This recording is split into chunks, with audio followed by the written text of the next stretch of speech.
So இந்த building யாருக்காச்சும் என்ன பில்டிங் தெரியும்னா கமான் சொல்ல கமான் பண்ணுங்க பாய்ஸ் காய்ஸ். இன்னைக்கு மேட்ச் நம்ம எப்படி ஜெயிச்சோம்னு நினைக்கிறீங்க Siraj?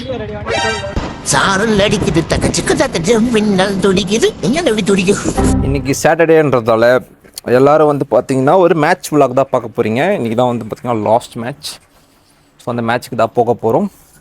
So get ready with GK. என்னோட பூட்டு என்னென்ன இருக்குன்னா பூட்டு, பேடு, உயிர் காக்கும் கவசம் காடு, இது 3 இருக்குது. ஸோ அவன் தான் வந்து காடு இல்லை, அவன் காடு சரிங்களா. நிறையா அசம்பாவிதங்கள்லேருந்து என்னை காப்பாற்றிருக்கான். ரெடி 1 2 5. காஸ்டியூம் வந்து பார்த்தீங்கன்னா ஃபேண்ட்டு போட்டாச்சு. ஏன்னா அரட்ரோஸ் ரோடு வந்து பார்த்திங்கன்னா ஊருக்குள்ளே போக முடியாது. ஸோ பெரிய பையனாட்டு இருந்தால அரட்ரோஸ்லாம் போட்டு போக முடியாது. கொஞ்சம் ஜீன் போட்டாலும் கொஞ்சம் ஸ்டைலாக இருக்கும். ஸோ அங்கே போயிட்டு நம்ம கைட்டிக்கலாம்.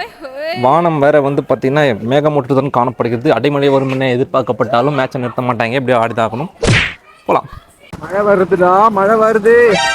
ஸோ நம்ம வீட்டிலேருந்து மேட்சுக்கு போகிற இடம் வந்து பார்த்திங்கன்னா கிட்டத்தட்ட ஒரு ரொம்ப தூரம். ஒரு வழியாக கிரவுண்டுக்கு வந்தாச்சு காய்ஸ். ஸோ இன்னையை பொறுத்த வரைக்கும் வந்தால் நமக்கு ஃபஸ்ட்டு மேட்ச் கிடையாது, செகண்ட் மேட்ச் தான் நம்ம மேட்ச்சு. இதுதான் வந்து பார்த்திங்கன்னா நம்ம மேட்ச் ஆட போகிற கிரவுண்டே.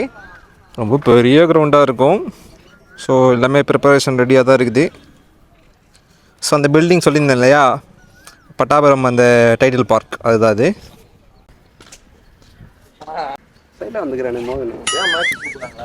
Nail cutting. ஏய் பூட் நல்லா இருக்குதுடா.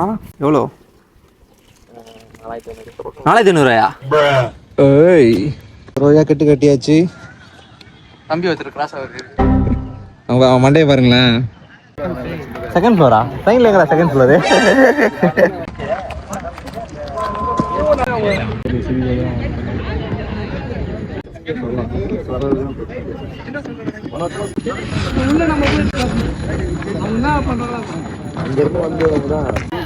ஆடாமல் ஜெயிச்சோமாடான்ற மாதிரி மேட்சே ஆடாமல் ஜெயிச்சோம். ஸோ ஆப்போனன்ட் டீம் வந்து பார்த்திங்கன்னா லாஸ்ட் மேட்ச்ன்றதால ஒரு 8 பேர் தான் வந்திருந்தாங்க. எங்கள் டீமில் ஒரு 12 பேர் 11 பேர் கிட்டே இருந்தாங்க. ஸோ அதனால் வந்து பார்த்திங்கன்னா ஒரு ஃப்ரெண்ட்லி மேட்ச் மாதிரி வச்சுட்டு ஒரு கோல் வச்சுட்டு மேட்சை முடிச்சிட்டாங்க. ஸோ ஈஸி வின் பண்ணிட்டோம். இன்னைக்கு மேட்ச் நம்ம எப்படி ஜெயிச்சோம்னு நினைக்கிறீங்க சிராஜ்? இன்னைக்கு மேட்ச் அப்புறம் வேணாம் ப்ரோ. நீ எம்ஆர்எம் குரூப்ல போட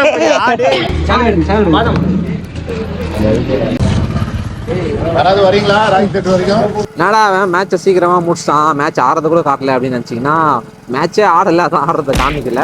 ஸோ இதை விட நல்லா பெட்டராக ஒரு டோர்னமெண்ட்லாம் போனால் சூப்பராக பயங்கரமாக நடக்கும். அந்த மேட்ச்லாம் போனால் உங்களுக்கு கண்டிப்பாக காட்டுறேன். ஓகே.